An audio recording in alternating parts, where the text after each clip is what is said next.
thân ý mà yêu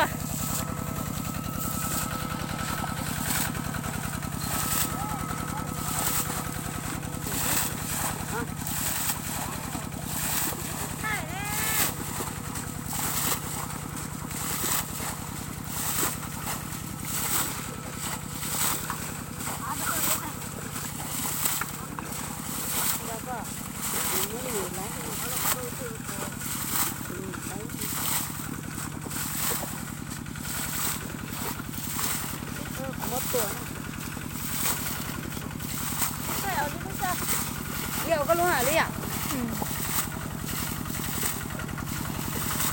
nó từ đây để em ơi ạ.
rồi chơi cái điều cũ lên nó mà cũng thấy chúng nó chơi na chúng lấy qua tên rồi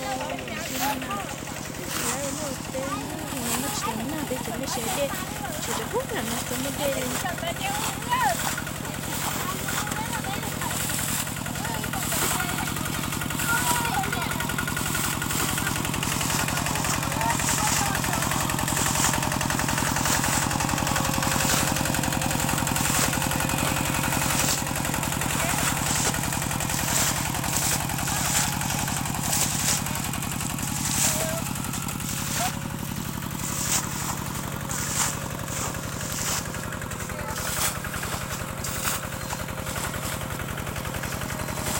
đi bà này.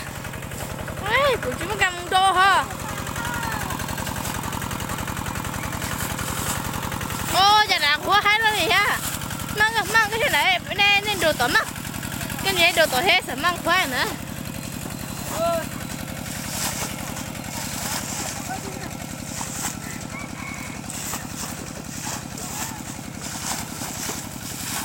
Ô, nó sao đi từ lúc đó nó.